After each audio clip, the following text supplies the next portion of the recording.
मेरा नाम है गौतम मोगा। मैं हूँ टीचर एक्टर फॉर्म का। आज का जो टॉपिक है वो ये है कि एक एक्टर को कितना खर्चा लगता है भाई मुंबई में। अगर एक एक्टर अपनी सिटी से, अपने गांव से मुंबई रवानगी करता है, मुंबई सेटल होने जाता है, तो वहाँ उसको मंथली कितना खर्चा लगता है। वीडियो को एंड तक देखना, इंपॉर्टेंट बातें वीडियो के एंड में बहुत सारी बोलता हूँ, हमेशा कहता हूँ ये मैं। और जिन बच्चों ने मेरी पिछली वीडियोस नहीं देखे, जाके देखो कि मैंने आपको कैसे वहाँ गाइडेंस दी है और कैसे मैंने आपको एक्टिंग क्राफ्ट के बारे में बताया है। शुरू करते हैं गाइस आज की वीडियो। तो एक्टर को कितना खर्चा लगता है मुंबई में।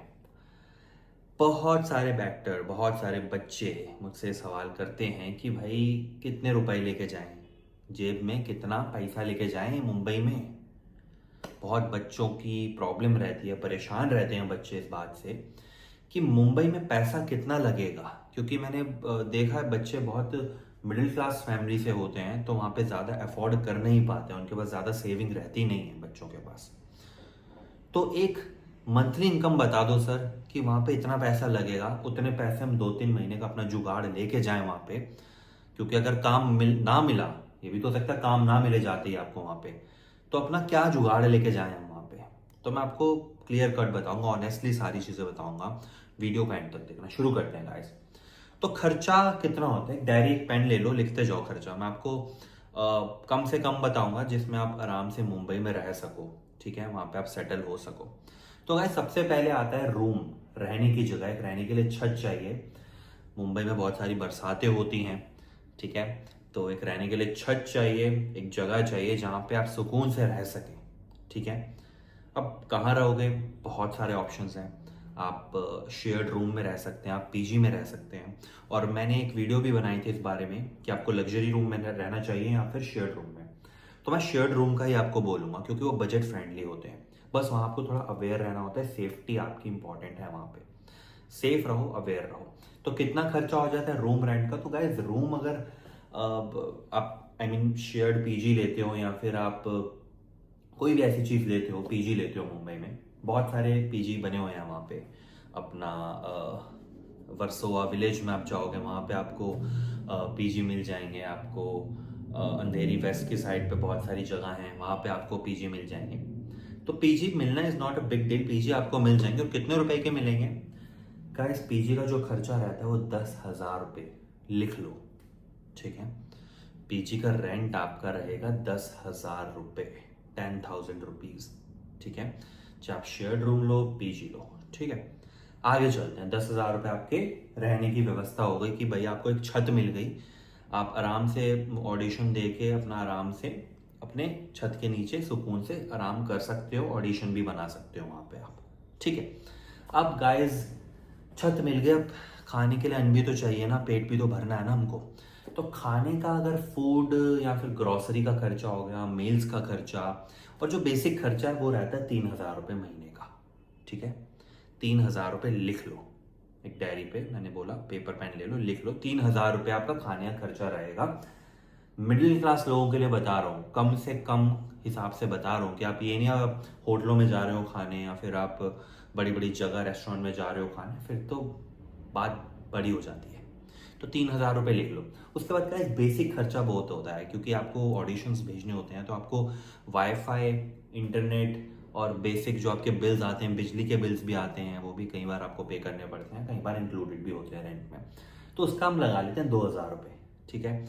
बेसिक ये अपना इंटरनेट हो गया, बिल हो गए, तो इसको 2,000 रुपये लगा लेते हैं, ठीक है। उसके बाद गाइस एक्स्ट्रा खर्चे बहुत हो जाते हैं मुंबई में, मिसलेनियस खर्चे, छोटी छोटी चीज़ों में बहुत खर्चे हो जाते हैं।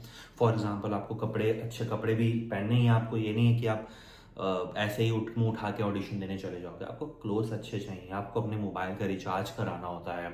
देन आपकी पर्सनल बहुत सारी थिंग्स होती हैं जो आपको लेनी होती हैं वहाँ पे, छोटी छोटी चीज़ें। कई बार आउटिंग कर ली छोटी सी एक, है ना, इधर उधर हल्का फुल्का थोड़ा सा घूम के आ गए, तो उसका खर्चा आप लगा लो 2,000 रुपये, ठीक है। आगे चलते हैं गाइस, अभी एक चीज़ और है लास्ट। अब ट्रांसपोर्ट के बारे में बात करेंगे गाइस। ऑडिशन देने जाओगे, कभी कभी एक छोटी आउटिंग करने जाओगे, एक छोटा छोटा मीटअप कर लिया किसी से, तो उसके लिए ट्रांसपोर्ट का खर्चा लगा लो आप 1,000 रुपये, कम से कम बता रहा हूँ। लोकल ट्रेन में सफ़र करोगे, बस में घूमोगे, ठीक है।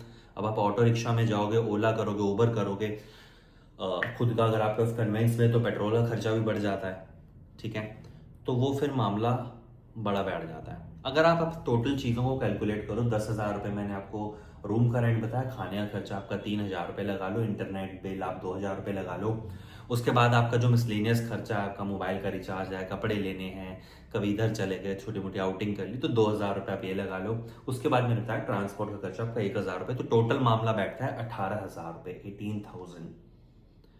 ठीक है गाइस, 18 से 20,000 लगा लो आप, 2,000 रुपये और लगा लेते हैं, चलो कभी कभी बीमार पड़ गए, दवाई लेनी है, बहुत छोटे छोटे खर्चे होते रहते हैं मुंबई में। आपको लग रहा होगा कि नहीं मैं तो 10-15,000 रुपये में भी रह लूँगा, वहाँ पे रह लूँगी, नहीं हो पाएगा भाई। मुंबई में बहुत सारी चीज़ें फेस करनी पड़ती हैं। तो आप 20,000 रुपये जेब में डाल के लेके चलो 1 महीने का। लेकिन अगर आप मुंबई जा रहे हो तो 3 महीने की सेविंग चाहिए।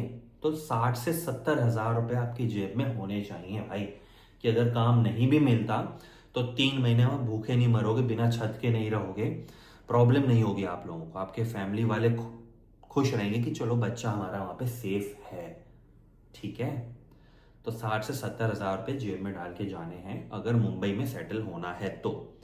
ये एक मिडिल क्लास कम उसमें बताया मैंने आपको कोई ज़्यादा बढ़ के खर्चे नहीं बताए हैं। ठीक है, अगर आपको थोड़ा अच्छा लाइफस्टाइल चाहिए भाई वहाँ पे, जो कि मैं रिकमेंड नहीं करता, जाते हैं वहाँ पे अपना अच्छा स्टाइल कर लो, तो भाई मामला बहुत ज़्यादा बढ़ जाता है, बहुत ज़्यादा बढ़ जाता है। तो मामला बढ़ जाता है 50,000 से 70,000, 80,000 तक, अगर आपको लाइफस्टाइल अच्छा चाहिए वहाँ पे, है ना, अच्छी जगह रहना है, अच्छा खाना खाना है, आपको खुद की वहाँ पे एक ट्रांसपोर्ट के लिए एक बाइक लेनी है, एक गाड़ी लेनी है वहाँ पे सेकेंड हैंड, तो भाई फिर तो मामला ऊपर बैठ जाता है। और वो मैं रिकमेंड भी नहीं करूँगा। अगर अभी आपने क्राफ्ट सीखी है, वहाँ पे स्ट्रगल करने जा रहे हो, तो 18 से 20,000 रुपये ही लगेगा आपका, यही फाइनल है। ठीक है गाइज, लिख लो इन चीज़ों को और आपके बहुत काम आएंगे मुंबई में, क्योंकि अगर आप मुंबई जाने का सोच रहे हो तो भाई इतना पैसा तो लेके जाओ। ठीक है, नहीं है तो कमा लो, पहले क्राफ्ट सीख लो एक्टिंग की। मेरी ऑनलाइन क्लासेस चलती हैं जिसमें आप 8 मंथ्स की वर्कशॉप रहती है। मैं हमेशा बच्चों को कहता हूँ 8 महीने की वर्कशॉप कंप्लीट करो, ऑनलाइन ही कंप्लीट करो, आपको मेरे पास आने की ज़रूरत नहीं है। आप घर बैठे बैठे ऑनलाइन मुझसे बहुत अच्छे से सीख सकते हो, कहीं धक्के खाने की ज़रूरत नहीं है। 8 महीने सीखो, वर्कशॉप ऑनलाइन क्लासेस रहेंगी, camera acting plus theatre acting सीखो, उसके बाद साथ में जॉब भी करो। मैं ये भी कहता हूँ कि क्लासेस के साथ अपना पैसा भी कमाओ। 8 महीने में आप आराम से 70-80 के आप 1 से 1.5 लाख रुपया कमा लोगे, अगर 8 महीने लग के कहीं जॉब करोगे सेविंग के साथ। नहीं भी इतना भी नहीं कमाओगे तो 50 से 60,000 तो आप कमा लोगे इजीली कोई भी कमा लेता है ये। ठीक है, क्लास करो, साथ में पैसे कमाओ और मुंबई चले जाओ, वहाँ सेटल हो जाओ और वहाँ पे ऑडिशन देने शुरू करो। यही फंडा है, यही वे है, यही डायरेक्शन है। ठीक है, धक्के खाने थिएटर्स में, 1 साल थिएटर कर लेता हूँ, 4 साल थिएटर कर लेता हूँ, 6-6 साल थिएटर कर करके बैठे हुए हैं, किसी का कुछ नहीं हो रहा है। ठीक है, तो धक्के खाने वाली कोई बात नहीं है। तो आज की वीडियो में इतना ही, बजट बताना था आपको, बता दिया। मिलते हैं मेरी नेक्स्ट वीडियो में। वीडियो को लाइक कीजिए, सब्सक्राइब कीजिए, शेयर कीजिए। तब तक के लिए लव यू।